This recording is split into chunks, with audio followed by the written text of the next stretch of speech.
오늘 하나님 말씀 에스겔서 24장 15절에서 27절 말씀. 에스겔서 24장 15절에서 27절. 우리 함께 하나님 말씀 같이 읽습니다. 시작. 여호와의 말씀이 또 내게 임하여 이르시되, 인자야, 내가 내 눈에 기뻐하는 것을 한번 쳐서 빼앗으리니 너는 슬퍼하거나 울거나 눈물을 흘리거나 하지 말며 죽은 자들을 위하여 슬퍼하지 말고 조용히 단식하며 수건으로 머리를 동이고 발에 신을 신고 입술을 가리지 말고 사람이 초상집에서 먹는 음식물을 먹지 말라 하신지라.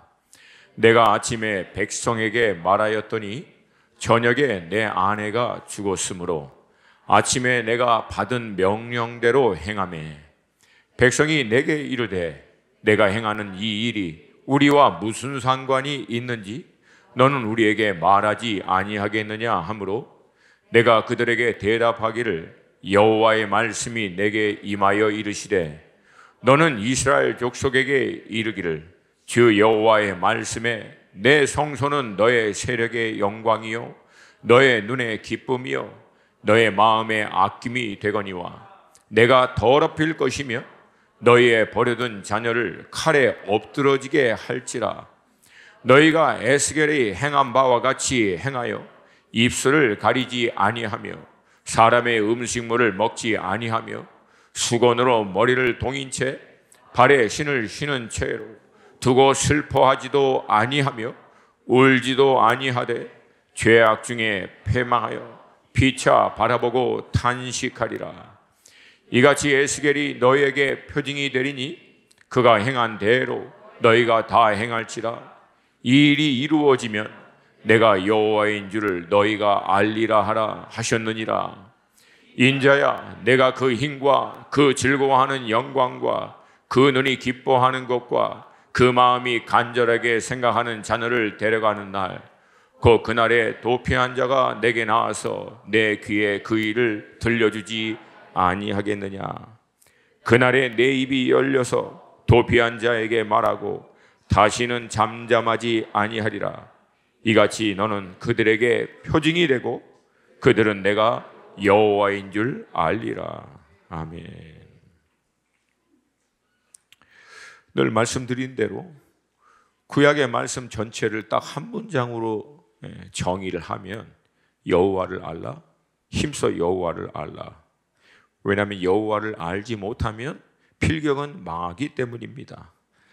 이스라엘이 멸망하게 된 직접적인 원인은 우상을 섬기고 불법을 행하다가 이방의 나라에 의해서 멸망당한 건 맞지만, 왜 이스라엘이 우상을 섬기고 불법을 행하다가 심판을 받게 되었느냐? 그 근본적인 이유는 하나님을 알지 못하기 때문입니다.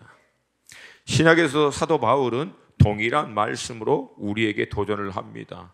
예수를 아는 지식, 그 예수를 아는 지식이 가장 고상하므로 예수를 아는 지식을 위해서 나머지 모든 것들을 배설물로 여길 만큼 예수를 아는 것이 신앙에서 가장 중요하다, 본질이다라고 얘기합니다. 다시 말씀드려요. 여기서 얘기하는 아는 것, 야다, 그리고 이 지식, 이것은 우리가 지적으로 깨닫거나 동의하거나 이해했다라고 하는 차원을 얘기하고 있지 않습니다.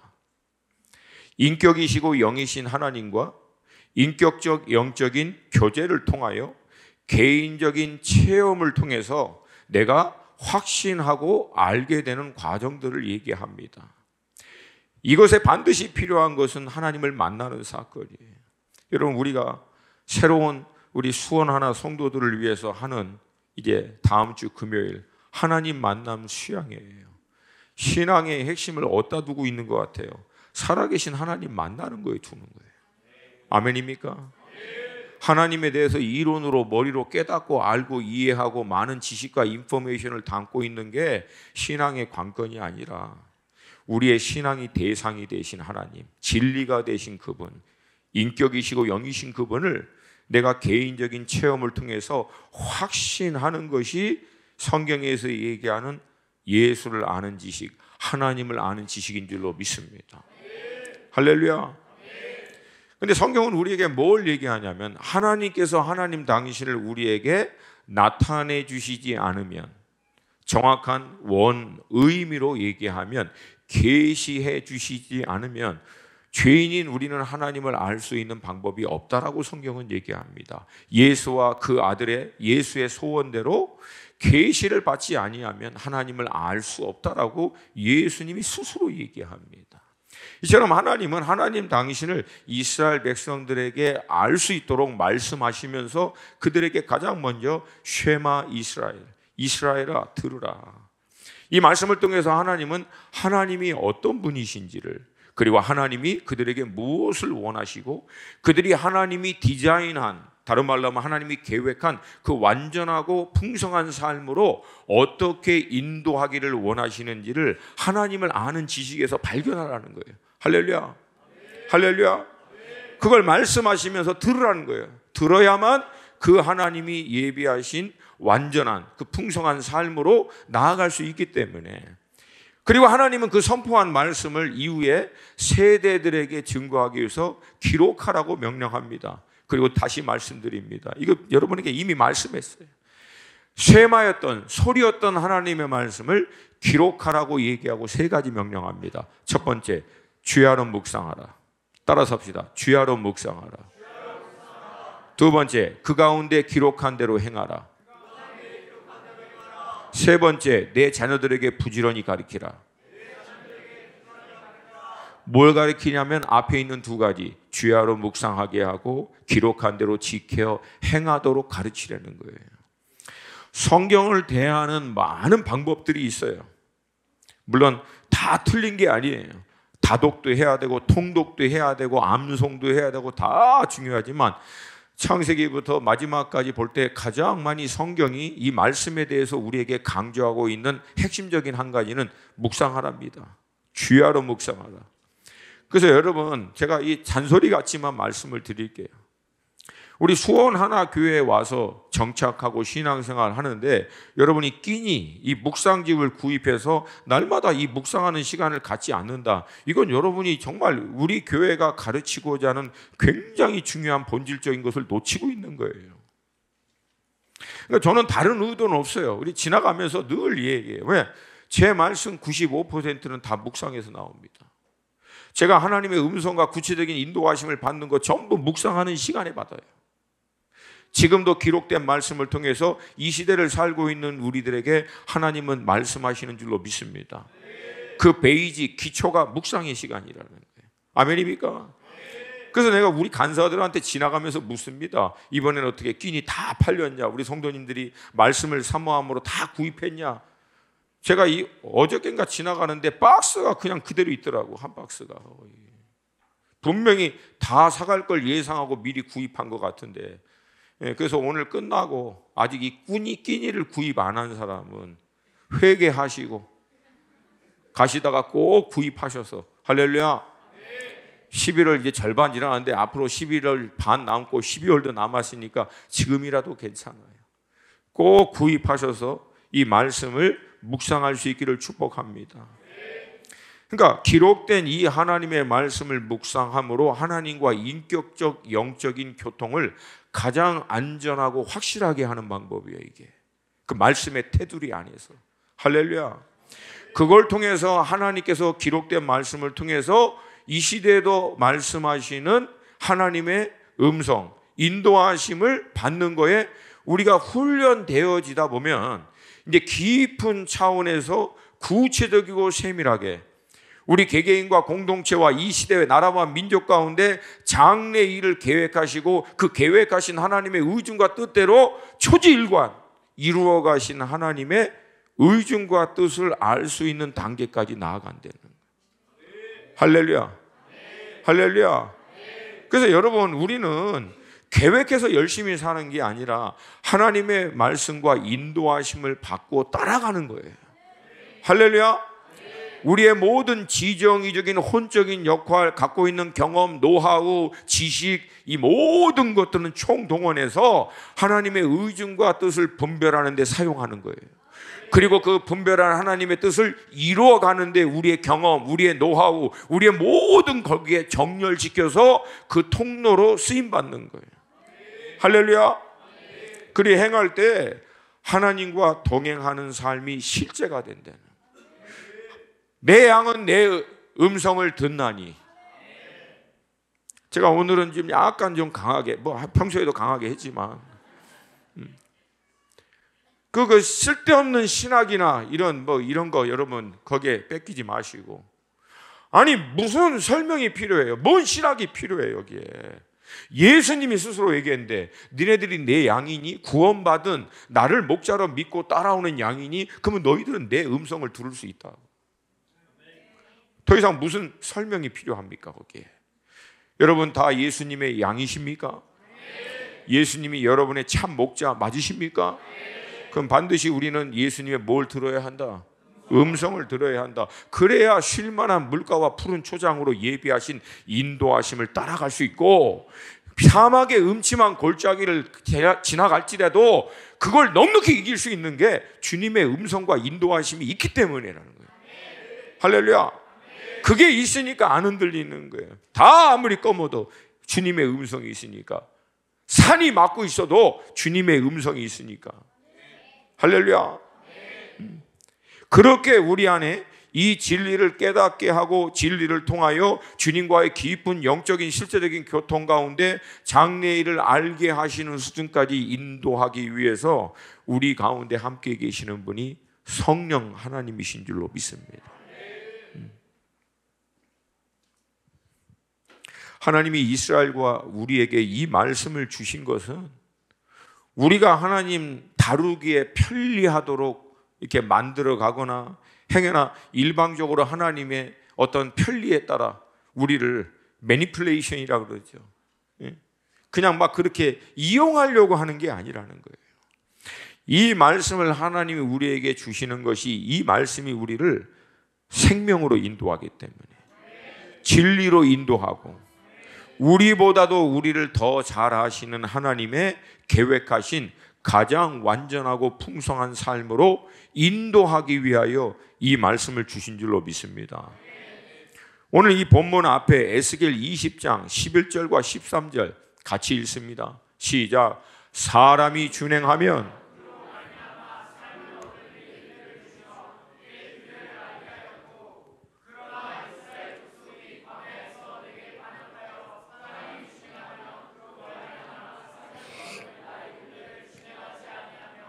나의 규례를 멸시하였고 나의 안식일을 크게 더럽혔으므로 내가 이르기를 내가 내 분노를 광야에서 그들에게 쏟아 멸하리라 하였으나. 그러니까 우리 인생을 어떻게 인도하신지를 다 아시고, 또 그렇게 인도할 수 있도록 디자인, 다른 말로 하면 계획하시고, 우리에게 말씀하시고 우리를 그 길로 인도하여 주시는 줄로 믿습니다. 여러분, 더 이상 어떤 설명이 필요해요? 창조주 하나님이 아시지 우리가 알겠습니까?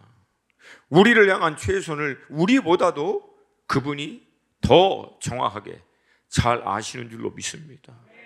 할렐루야.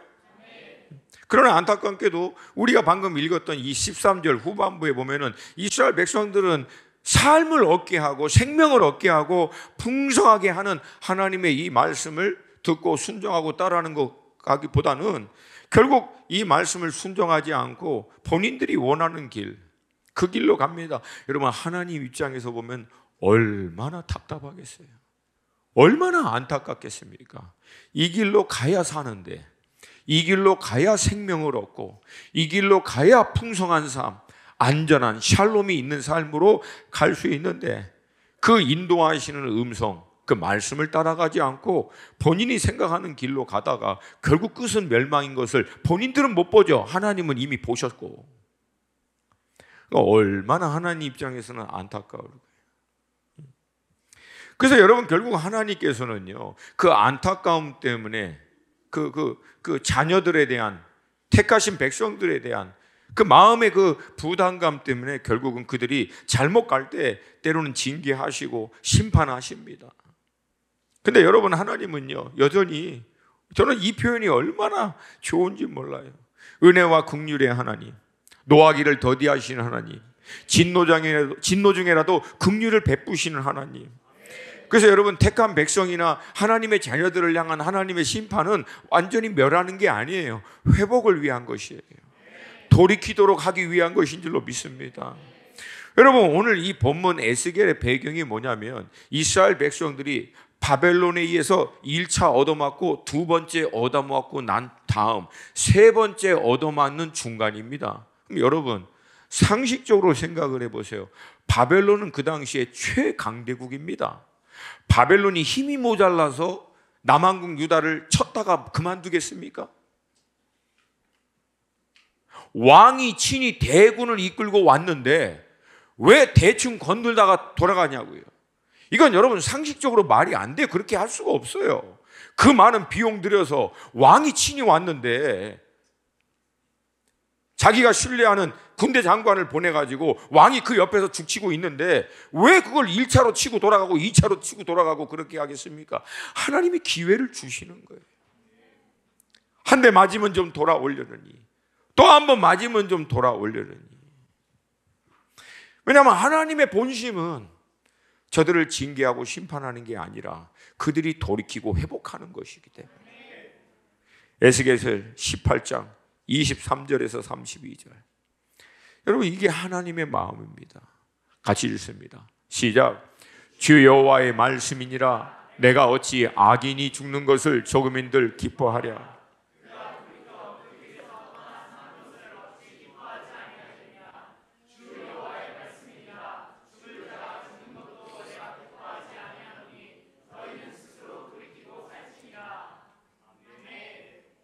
전 지금도 기억나요. 한 번은 제가 뉴스를 보다가 진짜 악한 사람이거든요. 너무 잔인하고 이게 도덕적으로 도저히 받아들이지 못한 너무 악한 짓을 한 그거 나왔길래 제가 그냥 하나님, 저런 놈을 용서하지 말라고, 그냥 하나님, 저런 놈을 심판하라고. 근데 여러분, 하나님은요 그런 악인을 보면서도 그 악인이 죽는 것을 원치 않는데, 죄인인 우리가 보더라도 이놈은 살려두면 안 되겠다 싶은데, 완전하신 하나님은 그 죄인을 보면서도 돌아와. 나는 너희들이 죽거나 멸망하는 걸 원치 않아. 돌아와. 여러분, 이게 우리 하나님의 마음이에요. 제가 늘 말씀드리죠. 하나님이 우리와 같이 하는 것이 얼마나 감사한지. 하나님 우리 같았으면 다 죽었지 벌써.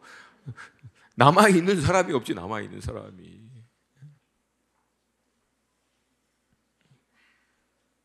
여러분, 하나님이 원하는, 하나님이 뜻하는 오직 한 가지, 하나님의 원띵, 그건 뭐예요? 우리가 그 죄에서부터 돌이켜 살라는 거예요. 하나님의 말씀을 듣고 생명을 얻으려는 거예요. 우리보다도 잘 아시는 하나님이 우리를 위해서 예배하신 그 완전하고 풍성한 그 삶으로 돌아오려는 거예요. 여러분, 하나님의 마음이 얼마나 놀랍습니까? 하나님 뭐가 아쉬워서 그렇게 하겠습니까? 여러분, 하나님이 무에서 유를 창조하셨습니다. 아닌가요? 대답이 갑자기 작아져서, 하나님이 무에서 유를 창조했습니다. 우리 눈에 보이는 모든 것들이 하나님의 창조예요. 아무것도 없는 데서 하나님 창조하신 거예요. 그럼 여러분, 제가 하나님이라면 너무 골치 아프면 그냥 다 없애버리겠어. 다시 해버리겠어. 근데 하나님 그렇게 안 하세요. 아들 예수를 보내주고도 정신 차리지 못하는 이 세대를 향해서 하나님은 지금도 2000년이 넘도록 기다리시고 인내하고 계세요. 여러분, 기적이 뭐 따로 있습니까? 이게 기적이지. 근데 더 큰 기적이 있어요. 그 놀라운 하나님의 은혜가 있음에도 불구하고 우리는 돌이키질 않아요. 어메이징해 진짜. 여러분, 주님의 음성을 듣고 계십니까?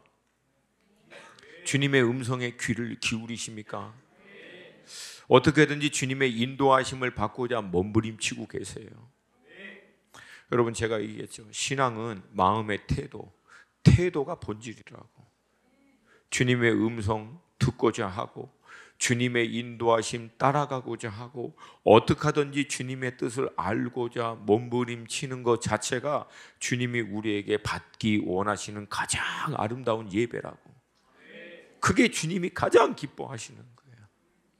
연약한 거 아는데, 자기 죄성으로 말미암아 자기가 원하는 그 죄의 본성을 아는데 어떻게든지 그걸 꺾어서 주님의 인도하심에 따라 살고 싶어서 주님 말씀해 주시옵소서. 주님 제게 알게 해 주시옵소서. 주님 뜻대로 살고 싶어요. 오셔서 제게도 역사해 주세요. 이 부르짖는 게 아버지 하나님이 보실 때는 얼마나 기쁘시겠어요. 기쁘시겠어요.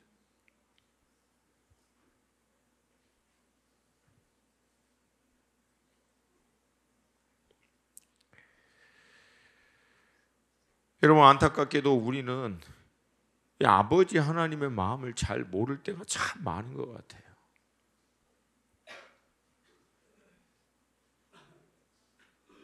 우리 아버지 하나님의 마음을 조금만 알아도 우리가 좀 잘할 수 있을 것 같은데,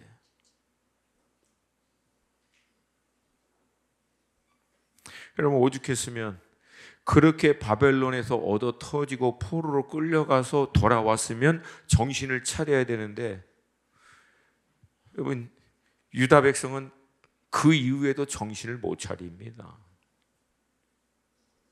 그리고 결국은 나중에 헬라 제국에 얻어맞고, 알렉산더 죽고 난 다음에 북방에 있는 셀리큐스, 남방의 부톨레미 여기에 얻어 터지다가 나중에 지중해에서부터 그 강대국인 로마에 어마어마하게 두들겨 맞았는데, 여러분, 결국은 하나님의 말씀에 순종하지 않아서 계속 두들겨 맞는 거거든요. 근데 그 한복판에 처참하리만큼 자기 백성들이 유린하고 방황하고 있는 그 한복판에 결국은 하나님이 아들 예수 그리스도를 보내셔서 여전히 오셔서 우리에게 말씀하시잖아요. 회개하고 돌이키라. 그리고 생명을 얻어라. 천국에 가야 할 모든 대가지불은 내가 너희들을 위하여 십자가에서 다 지불했으니 나를 믿고 내 공로 의지하여 너희들은 천국 백성 되어라. 하나님이 너희들을 위해서 예비한 그 은혜와 축복의 삶으로 나를 통하여 들어가라고.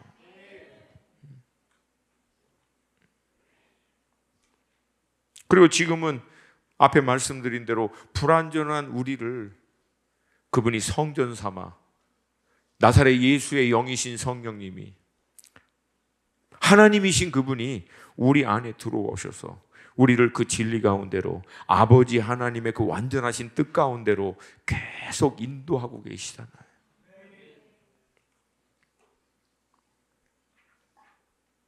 오늘 본문도 이거와 사뭇 비슷한 배경의 말씀입니다. 말씀드린 대로 1차로 얻어맞고 2차로 얻어맞고 난 다음에 그렇게 끌려간, 2차 때 포로로 끌려간 인물이 바로 에스겔입니다. 1차 때는 다니엘이 605년에 끌려가고 597년에는 2차로 에스겔이 끌려갔는데, 바벨론에 끌려가고 5년째 하나님께서 에스겔을 선지자로 부르세요. 그러니까 에스겔은 바벨론에서 선지자로 부름을 받은 거예요.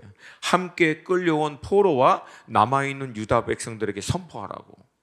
근데 오늘 이 본문의 배경이 되는 24장 1절과 2절을 보면은 오늘 이 본문의 말씀에 정확한 타이밍이 나옵니다. 1절과 2절 같이 한번 보겠습니다. 시작. 아홉째 해 열째 달 14째 날에 여호와의 말씀이 내게 임하여 이르시되, 인자야 너는 날짜 곧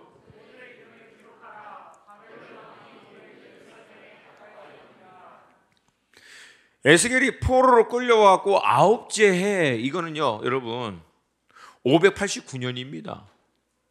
그리고 바벨론이 3차로 예루살렘을 언제 치냐면 588년에 칩니다. 588년에 쳐서 2년간 토성을 쌓고 586년에 멸망시키는 거예요. 근데 오늘 이 말씀을 주신 해가 언제냐면 바벨론이 3차로 공격할 바로 전해, 1년 전 589년이라는 거예요. 그래서 오늘 본문에서 뭐라고 얘기합니까? 바벨론의 공격이 코앞에 와 있기 때문에 2절 바벨론 왕이 오늘 예루살렘에 가까이 왔느니라. 그러니까 이제 그냥 끝나는 판이에요. 완전히 끝나는 판이 이제 코앞에까지 와 있어요. 지난 4년 5년 동안 에스겔이 그렇게 하나님의 말씀을 선포했는데도 불구하고 귀뚱으로도 듣지 않고 있는, 그래서 이제 다음에 내년이면 바벨론이 3차 공격하고 2년 동안 토성 쌓다가 완전히 쓸어버리는 게 이제 코앞에 와 있는 요때, 여러분 바로 그 순간에도 하나님은 에스겔에게 또 말씀하게 하시는 거예요. 한 번 더 또 말씀하게 하시는 거예요. 한 번 더. 할렐루야. 근데 이번에는 하나님께서 굉장히 독특한 방법으로 에스겔에게 말씀하도록 하시는데, 이게 좀 심하게 표현하면 굉장히 극단적인 방법을 동원해서 에스겔 선지자를 통해서 그 바벨론 포로와 남아있는 유다 백성들에게 선포하도록 하십니다. 이게 우리의 인간의 이성적이고 어떤 우리의 논리적인 기준으로 볼 때는 이게 말이 안 되는 방법이에요. 15절부터 17절 말씀입니다. 같이 읽습니다. 시작. 여호와의 말씀이 또 내게 임하여 이르시되 인자야, 내가 내 눈에 기뻐하는 것을 한번 쳐서 빼앗으리니 너는 슬퍼하거나 울거나 눈물을 흘리거나 하지 말며 죽은 자를 위하여 슬퍼하지 말고 조용히 단식하며 수건으로 머리를 동이고 발에 신을 신고 입술을 가리지 말고 사람이 초상집에서 먹는 음식을 먹지 말라 하신지라. 처음에 하나님이 에스겔에게 내 눈이 기뻐하는 자를 내가 칠 거다라고 할 때만 해도 막연했죠. 정확하게 그게 무슨 뜻인지를 모르니까. 이후에 따라오는 하나님의 명령의 말씀을 보더라도 일반적으로 살아가는 누군가 죽었는데도 불구하고 전통적인 장례의 절차, 슬퍼하고 아파하는 거, 그거 하지 말라는 거예요. 뭔 말인지 잘 모르고 의아해할 수도 있어요. 그러나 하나님의 말씀에 에스겔은 그대로 받아서 받은 즉시 그 아침에 이스라엘 백성들에게 선포합니다. 선포하고 난 그날 저녁에 하나님이 말씀하신 내 눈에 기뻐하는 자가 누구인지를 에스겔은 알게 돼요. 누굽니까 그게? 바로 자기가 사랑하는 아내예요. 왜 내 아내라고 얘기하지 않고 내 눈에 기뻐하는 자라고 얘기했을까요? 뭐 처음에 아내라고 얘기하면 너무 충격을 받을까 봐 그럴 수도 있지만 저는 다른 의미라고 봐요. 에스겔이 아내를 볼 때 지금도 기뻐하고 있는 거예요. 사랑하는 아내. 내 눈에 너무 기뻐하는 아내. 바벨론 포로로 와가지고 고생하는 가운데 하나님의 말씀을 증거해도 듣지 않는 이 패역한 세대 가운데서도 어떻게 보면 에스겔에게 유일한 위로가 되고 기쁨이 됐던 아내. 그날 저녁 하나님께서 그 아내를 취해버리신 거예요.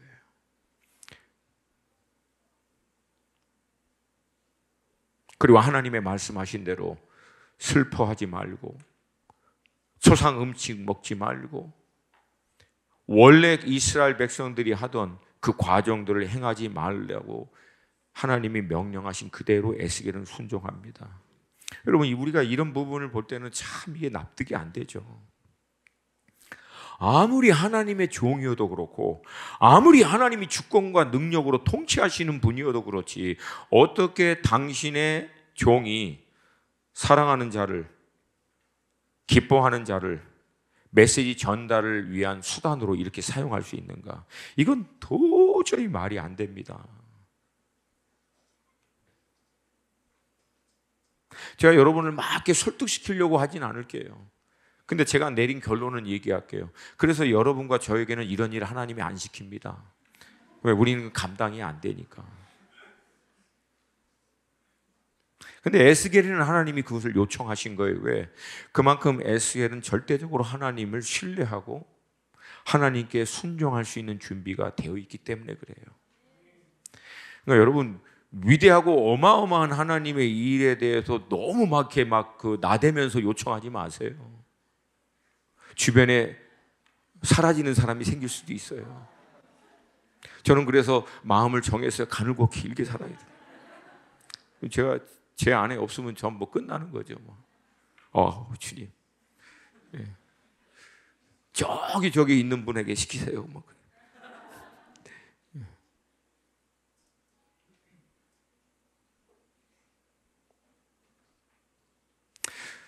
이런 대목에서 우리가 한 가지 조심스럽게 내릴 수 있는 결론은 딱 하나예요.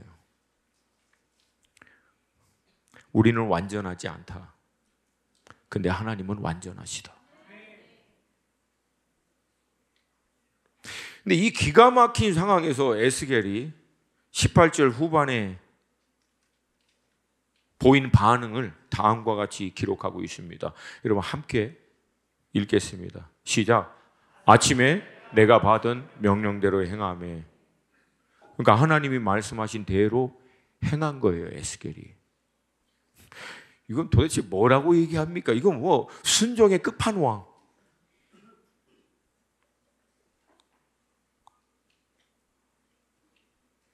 그냥 에스겔은 하나님 말씀하시면 그냥 순종하는 거예요. 제가 이것 때문에 굉장히 부담돼서, 이게 오래전에 묵상했던 말씀이잖아요. 도대체 이걸 어떻게 이해할까? 근데 제가 좀 여러분 용서해 주세요. 제가 말씀과 기도 가운데도 레마를 받지만 가끔 가다가 이제 다른 소스를 통해서도 레마를 받아요. 그날도 너무 졸려가지고 할 수 없이 이제 막 잠을 깨야 되니까 잠깐 이제 유튜브를 보는데 그 드라마를 한 5분 줄여놓은 그 사극입니다. 사극인데 제가 그거 보다가 진짜 레마가 열렸어요. 레마가. 그 드라마 배경이 뭐냐면 이게 왕이 완전히 맛이 간 거예요. 폭군이 아닌 뭐 이게 잔인하게 막 사람들 죽이고 막 난리도 아니는 난리를 치니까 이제 개혁파들이 일어나 가지고 왕 갈아치우자는 거예요. 근데 거기에 성균관 생도가 있습니다. 근데 이 사람이 그것을 모의하고 있는 사람들 앞에서 딱 이 한마디 하더라고요. 저는 배운 것과 다르게 사는 법을 알지 못합니다. 그러니까 이 사람은 위에 왕을 보필하고 백성들을 섬기고 돌아보는 이것을 평생을 배웠던 사람이에요. 그걸로 자기 가치관, 자기 생각, 자기의 삶의 모든 기준이 거기에 딱 되어 있는 사람이에요. 근데 지금 이 사람들이 하는 얘기는 자기가 배운 거하고는 안 맞는 거거든. 딱 한마디 하는 거예요. 저는 제가 배운 것과 다르게 사는 법을 알지 못합니다. 근데 이거 듣다가요, 제가 그 자리에 일어났어요. 진짜 그냥 일어났어요. 그 대목에서 이거다, 이거. 만약에 우리 그리스도인들이 이대로만 적용한다면 예수님 벌써 오셨다. 다 끝났다. 여러분, 그래서 저를 한번 좀 따라 하실 수 있어요? 따라 해야지 뭐 내가 시키는데 지금. 따라서 합시다. 우리는 주님으로부터 받은 말씀과 다르게 사는 법을 알지 못합니다. 아멘이 약해요 좀 여러분. 다시 한번. 우리는 주님으로부터 받은 말씀과 다르게 사는 법을 알지 못합니다.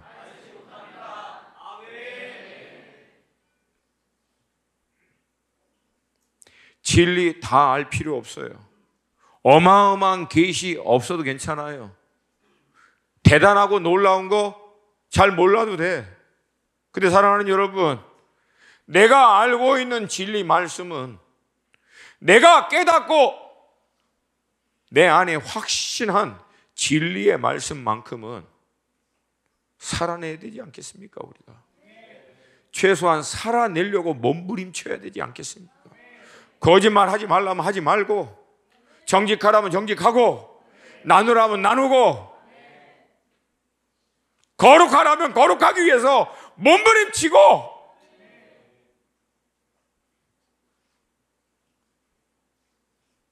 내가 신앙생활 하는 가운데 귀가 따갑도록 들었던 진리의 말씀, 내가 그래서 그냥 줄줄 머리에 새기고 암기하고 있는 진리의 말씀만큼은 살아내야 되지 않겠어요, 우리가? 할렐루야. 할렐루야. 저는 이 부분에서 우리가 조금 상상은 필요하지만 여러분 생각하시기에는 어떻겠어요?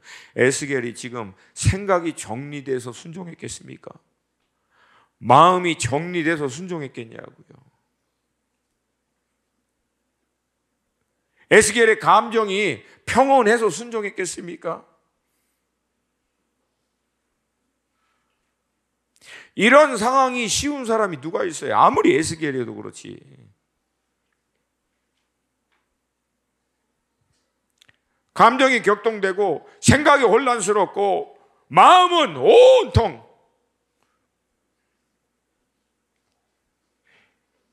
갈기갈기 찢어 주체할 수 없는 그 순간에도 그는 딱 한 가지 결정을 내린 거예요. 순종한다. 하나님께서 아브라함에게 이삭을 바치라고 할 때도. 근데 여러분 더 놀라운 건 뭐예요? 하나님이 죄인인 우리를 위하여 그 아들 예수를 이 땅 가운데 보내주시기로 결정한 순간에도 하나님의 마음이 평온했겠습니까? 생각이 정리돼서 보내셨겠어요? 마음이 얘기할 필요가 없겠죠. 신앙의 끝판왕 단순합니다. 말씀 그대로 순종하고 따라가는 거예요. 성숙함, 영성, 능력 있는 삶, 빛과 소금이 되는 삶, 주님의 부르심에 따라 헌신하는 삶, 뭐라고 갖다가 붙여도 결국 모든 신앙은 딱 하나로 귀결되어야 됩니다. 말씀대로 순종한다. 말씀대로 순종한다. 말씀대로 순종한다. 제가 이 말씀을 묵상하다가 제 삶이 딱 정리되더라고요. 우리 그리스도인들의 삶은 정리된다. 딱 세 단계. 따라서 합시다. 주님은 말씀하신다. 그리고 우리는 순종한다. 그러면 주님은 말씀대로 역사하신다. 단순하잖아요. 다시 한번 첫 번째, 주님은 말씀하신다. 그리고 우리는 순종한다. 그러면 주님은 말씀대로 역사하신다. 얼마나 단순해요. 단순합니다. 그냥 단순해요. 주님 말씀하여 주시옵소서. 그게 제가 말씀드린 희낸이잖아요. 희낸이. 주의 종이 준비되었습니다. 말씀만 하십시오. 말씀만 하십시오.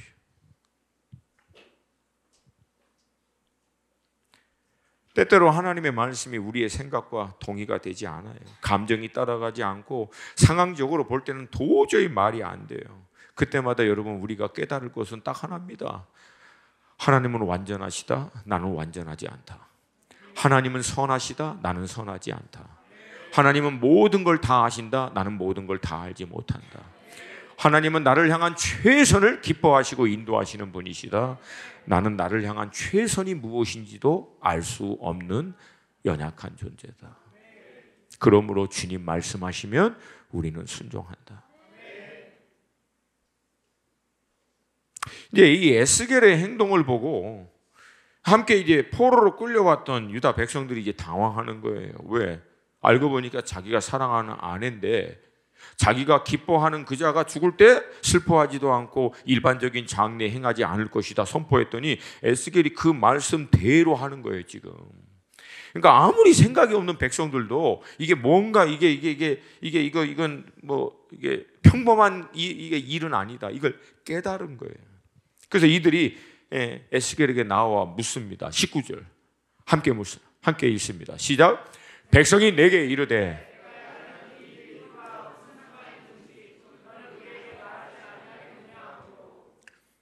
그때 에스겔이 대답하여 하나님이 주신 말씀대로 선포합니다.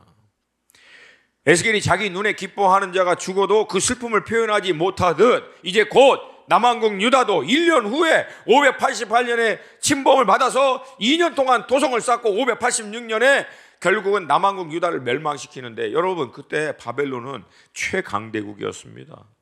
근데 남왕국 유다도 이제 이번에 끝나면 끝나는 걸 알고 있기 때문에 최후 항전을 한 거예요. 거의 뭐 남한국 유다도 아주 뭐 그냥 막 목숨 걸고 마지막까지 막으려고 했던 거죠. 그러면 여러분, 이건 상식이에요. 그 엄청난 바벨론이라고 하는 나라가 요 조그만 나라 하나 먹는데 2년 동안 토성 쌓고 들어가서 결국은 이 일을 행하면은 여러분 어떻게 했냐고요? 자존심이 상하는 문제. 그래서 여러분, 토성 쌓고 들어가고 나온 다음에 586년에 완전히 쓸어버린 거예요. 닥치는 대로 다 죽여버리고. 뭐예요? 이 상황이 얼마나 기가 막히면 울 겨를도 없고 슬퍼할 겨를도 없고 아파할 겨를도 없을 만큼 충격적인 일이 될 것이다 라고 하는 것을 에스겔의 눈에 기뻐하는 아내를 잃은 것을 비유하여 하나님이 마지막으로 경고한 거예요. 꼭 그렇게 해야 합니까? 너무 잔인하지 않습니까? 하나님의 분노를 그렇게라도 풀어야 합니까? 너무 심한 거 아닙니까? 여기에는 우리가 늘 놓치고 있는 두 가지가 있어요. 첫 번째, 그렇게 해야 후세라도 살아요. 그렇게 해야 다음 세대라도 삽니다. 그대로 내버려두면 다음 세대까지 다 죽어요. 이 역사적인 사건이 메시지가 돼서 다음 세대만큼은 정신을 차리게 되는 거예요. 그것도 일정 기간이긴 하지만. 그래서 여러분, 이스라엘 백성들의 역사관이 무엇인지 아십니까? 우리는 야훼 하나님을 믿는 어마어마한 민족이고 우리 유대인들은 뭐 전 세계 막 그 노벨상 받고 뭐 어마어마한 민족이다. 여러분, 절대 그딴 소리 안 합니다. 이 사람들이 역사 교육할 때는 우리 민족이 하나님의 말씀을 순종하지 않으므로 얼마만큼 철저하게 역사적으로 짓밟히고 고통 가운데 있었는지를 다음 세대에게 아주 또렷또렷하게 가르칩니다. 그래서 너희들만큼은 하나님의 말씀에 순종하라고. 하나님 왜 이렇게 했냐고요? 이렇게 해야 다음 세대라도 살아. 그리고 두 번째, 본문을 잘 보면 무너진 것은 여러분 예루살렘 성과 그 백성들만이 아니에요. 21절 같이 읽습니다. 21절 말씀 함께 읽습니다. 시작. 너는 이스라엘 족속에게 이르기를 주 여호와의 말씀에 내 성소는 너희 세력의 영광이요 너희 눈의 기쁨이요 너희 마음의 아낌이 되거니와 내가 더럽힐 것이며 너희의 버려둔 자녀를 칼에 엎드러지게 할지니라. 이스라엘 백성들에게 영광이 된 하나님의 성전, 그들이 기뻐하고 사모했던 성전, 저들의 마음에 소중하게 품었던 성전, 그 성전은 뭐예요? 하나님의 영광이 머무는 곳인데 하나님 스스로가 하나님의 영광이 머무는 성전이 더럽혀지도록 내버려 준 거예요. 무엇을 위해서? 이스라엘이 깨달아 알아들을 수 있도록 하기 위해서. 하나님 당신의 영광의 처소가 더럽혀지도록 내버려 줄 만큼 하나님이 이스라엘에게 뭘 얘기하는 거예요? 제발 지금이라도 회개하고 돌아오라. 이 메시지가 우리에게 뭘 줍니까? 하나님 당신의 영광보다도 하나님은 이스라엘 백성들이 하나님의 말씀을 듣고 돌이키는 것을 더 소중하게 여겼다는 거예요. 하나님 스스로 하나님의 영광을 밟으신 거예요. 이방의 발에 더럽혀지도록 내어주신 거예요. 무슨 메시지를 주려고? 이스라엘 백성들로 하여금 하나님의 말씀을 듣고 살으라고.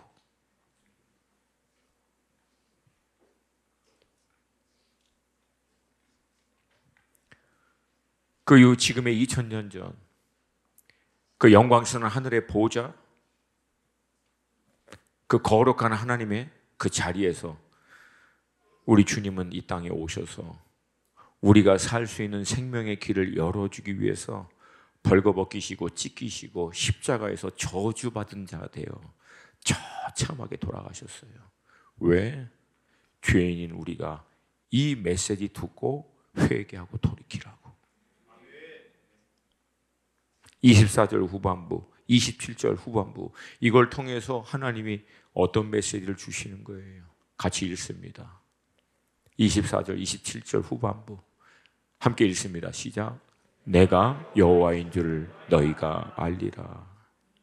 어떤 여호와예요? 당신의 영광보다도 택하신 백성들이 회개하고 돌아오는 것을 더 원하시는 여호와.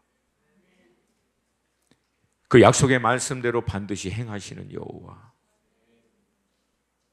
여러분, 여호와라고 하나님의 이름 조호바, 이 단어가 함축하고 있는 여러 의미가 있어요. 그러나 성경 전체에서 가장 많이 여호와라고 할 때 사용했던 의미는 여러분 신실하시다라는 뜻이에요. 말씀하신 바를 반드시 이루시는 여호와. 할렐루야, 할렐루야. 근데 그 말씀의 핵심은 뭡니까?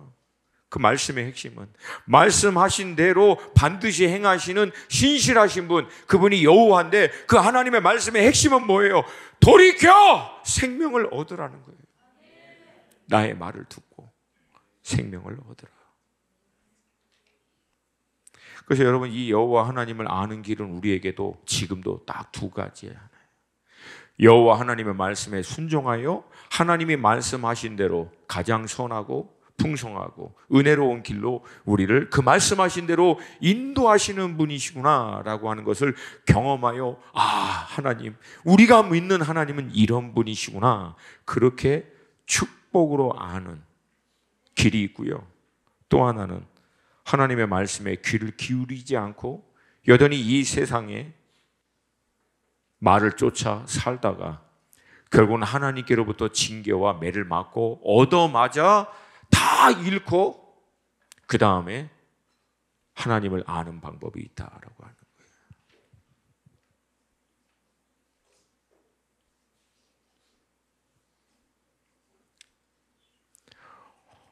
어떻게 하나님을 아시기를 원하십니까? 그렇죠? 아무도 두 번째로 하나님을 알기를 원하시는, 혹시 두 번째 계세요? 두 번째로 하나님을 알기를 원하는 사람은 아무도 없어요. 근데 여러분, 잘 생각해 보세요. 우리가 신앙생활을 하면서 첫 번째 과정을 통해서 하나님을 알았던 경우가 더 많았는지, 아니면 두 번째 과정을 통해서 하나님을 알았던 경우가 더 많았는지. 젊은 애들도 지금 벌써 웃고 있어, 여기 앞에. 안타깝게도 우리는 첫 번째를 통해서 아는 게 훨씬 축복이고 당연히 이렇게 하는 게 맞는다라고 생각하는데, 실상 우리가 하나님을 많은 경우 경험했던 것은 두 번째입니다.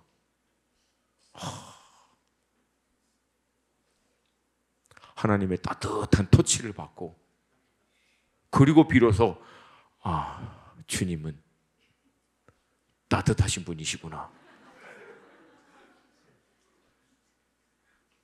얼마나 어리석어요. 제가 오늘 이 말씀을 묵상하면서 마지막으로 정리하면서, 주님, 이 말씀을 통해서 우리 성도들에게 무엇을 말씀하기를 원하십니까? 주님의 대답은 단순했어요. 저들로 하여금 나의 말에 경청하도록 하라. 그게 살 길이다. 그게 축복의 길이고 생명을 얻는 길이고 저들을 위하여 예비한 가장 좋은 길로 인도함을 받을 수 있는 길이다. 여러분, 하나님은요, 마치 가장 좋은 것을 우리에게 준비하시고, 우리 아까 계속했던 찬양이잖아요. 우리를 위해서 프로바이드 하신 하나님. 할렐루야. 그리고 이제 자녀들이 그 길만 오면 준비한 그거를 막 이제 부어주시려고 막 기뻐하고 있는데, 딴 데로 가. 이 일로만 오면 아버지가 준비한 거 오면 주려고 막 그러고 있는데 절로 가.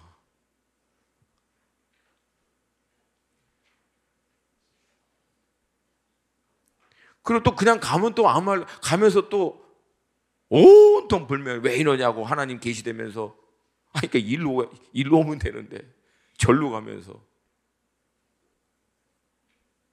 그러면 이게 하나님, 와, 지금까지 그 수많은 인생들이 그렇게 가는 걸 보면서 하나님이 심장마비 안 걸리신 게 이게 기적이에요, 기적이. 어떻게? 그 때로는 잘못 갈 때 하나님이 터치하시죠. 툭 돌아가도록 툭.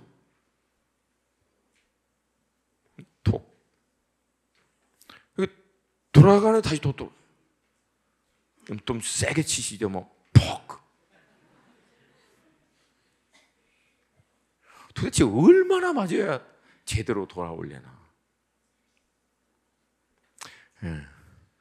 주님의 음성이 갑자기 들리네.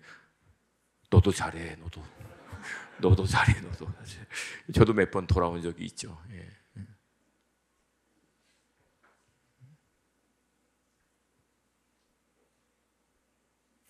내가 여호와인 줄 알리라. 내가 여호와인 줄 알리라. 나는 신실한 여호와. 내 말대로 순종하는 자에게 반드시 그렇게 행하시는 여호와. 할렐루야. 주님 우리에게 주님을 아는 계시를 좀 이 저녁에 부어 주시옵소서.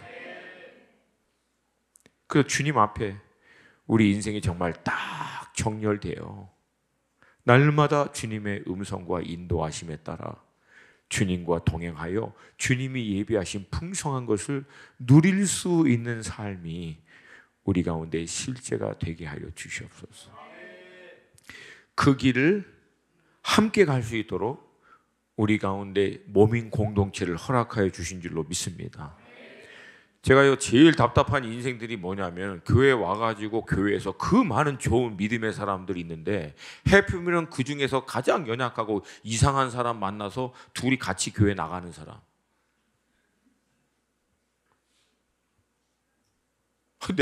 제가 그걸 봤거든요 몇 번.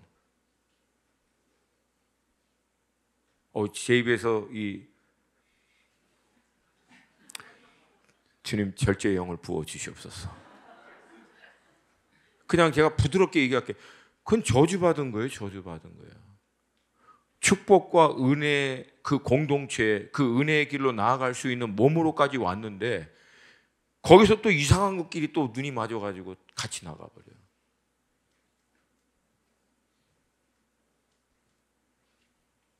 오대로 가지 오대로.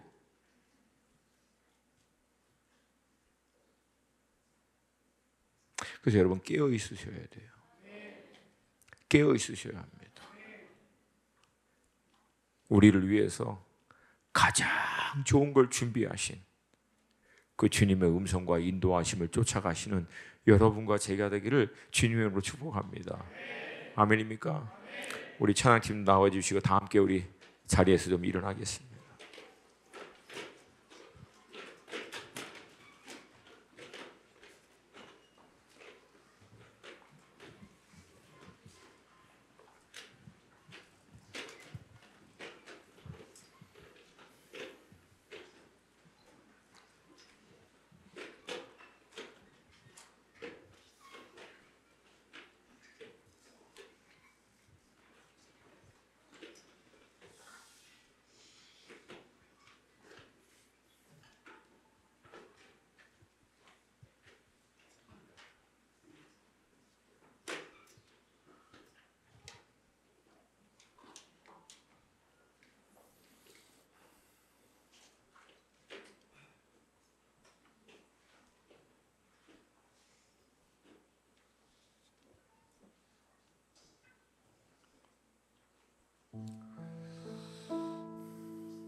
오늘 이 말씀을 통해서 여러분들에게 실제적으로 제안하고 또 도전 드립니다. 끼니 말씀 피시고 그 말씀 앞에 서세요. 서세요. 그리고 그 말씀 앞에서 씨름하세요. 여러분이 던져야 될 질문은 딱 하나입니다. 하나님, 기록된 이 말씀을 통해서 오늘 저에게 무엇을 말씀하기를 원하십니까? 저의 눈을 열어 보게 하여 주시옵시고 제 마음을 열어 깨달아 알게 하여 주시옵시고 성령님 이 시간 구체적이고 세밀하게 말씀하시는 주님의 음성을 제 영이 듣고 반응하게 하여 주시옵소서. 주님이 그 기록된 말씀을 통해서 오늘 이 아침 오늘 이 순간 내게 뭐라고 말씀하시든 주님 말씀하시면 우리의 선택은 딱 하나입니다. 주님 말씀하시면 우리는 어떻게 한다? 주님 말씀하시면 우리는 어떻게 한다? 주님 말씀하시면 우리 어떻게 하면 됩니까? 내 감정이 동의가 안 돼도, 내 생각이 혼란스러워도, 내 마음이 거기에 온전히 따라가지 않은 것 같아도, 상황과 환경이 도저히 이 말씀과는 전혀 같은 방향으로 흘러가지 않는 것이 너무나 뻔히 보일지라도 그 모든 걸 쳐서 말씀이 가리키는 방향을 향해서 결국은 발걸음을 내딛는 겁니다. 이에 아브라함이 여호와의 말씀을 쫓아갔고, 주님 말씀하시면 우리는 그냥 발걸음 옮기는 거예요. 그때 나머지는 주님이 책임지십니다. 신앙의 원리는 단순해요. 우리는 우리가 가지고 있는 모든 것을 총동원해요. 지정의적인 합리적인 사고, 이성, 경험, 생각들, 가치, 내 안에 있는 모든 걸 총동원해서 딱 한 가지를 분별하는 거예요. 주님의 선하시고 기뻐하시고 온전하신 뜻. 이 말씀을 통해서 주님이 지금 내게 뭘 얘기하시고 있는가, 그거를 발견하는 거예요. 그리고 거기에 내 삶을 맞춥니다. 나머지는 주님이 알아서 하십니다. 할렐루야, 할렐루야. 그렇게 행할 때 여러분 강력한 성령의 역사가 임하게 됩니다. 왜? 그렇게 살아낼 수 있도록 돕기 위해서 우리를 성전 삼아 우리와 함께 계시는 분이 성령 하나님이시거든. 주님의 음성과 구체적인 인도하심을 깨달아 알 수 있도록 우리 가운데 계속해서 중보하시고 우리를 위해서 도우시고 역사하시는, 몽학 선생이 되셔서 우리를 가르치시고 인도하시는 분도 성령 하나님이시거든요. 결국은 우리의 마음의 중심에 달려 있다는 거예요. 주님의 말씀에 순종하고자 하는 중심. 주님의 그 말씀 앞에 어떤 대가 지불이 있더라도 반응하겠다라고 하는 마음의 중심, 그것이 되어 있고 그 말씀에 따라 행할 때 성령 하나님께서 역사하시기 시작합니다. 물론 처음에는 그게 아름답지 않을 수 있어요. 왜? 그 말씀대로 따라가는 우리의 삶을 정리시키기 위해서 가지쳐내실 때도 있고요, 우리 안에 있는 연약한 문제를 드러내게 하실 때도 있고, 우리 안에 먼저 해결해야 될 것을 하나님께서 깨달아 알게 하시는 역사가 있어요. 그러나 우리가 그 말씀을 온전히 따라 순종하기 위해서 정렬하여 맞추기만 하면, 순종하여 따라가기만 하면, 주님 말씀하시잖아요. 그들이 내가 여호와인 줄 알리라. 반드시 말씀하신 대로 행하십니다. 반드시 말씀하신 대로 이루십니다. 역사하십니다. 모든 것을 합력하여 선을 이뤄내시는 줄로 믿습니다. 두 손 들고 기도할 때 이 시간 딱 한 가지 외칩시오. 주님 말씀하여 주시옵소서. 주님 말씀하여 주시옵소서. 나의 모든 것을 통해서 이 말씀 앞에 나를 쳐서 맞추기를 결정합니다. 내 영혼아 깨어날지어다. 내 영혼아 깨어날지어다. 말씀 앞에 반응할지어다. 주님 말씀하시면 우리는 순종합니다. 그러면 주님은 말씀대로 역사하실 것입니다. 우리의 눈을 열어 보게 하여 주시옵시고, 마음을 열어 깨달아 알게 하여 주시옵시고, 우리의 영이신 말씀 앞에 반응함으로 말미암아 하나님의 말씀이 살아 역사하는 실제를 경험하는 삶으로 들어가는 우리들 되게 하여 주시옵소서. 되게 하여 주시옵소서. 제 안에 이 감동이 있어요. 왜 꼬이냐고요? 왜 안 되냐고? 왜 답답하냐고? 왜 내 삶에는 지긋지긋하도록 일이 안 풀리냐고요? 이유 하나입니다. 하나님이 준비하시고 계획하시고 인도하신 쪽으로 방향을 틀진 않잖아요. 그 음성과 인도하심에 따라 믿음으로 발걸음을 내딛진 않잖아요.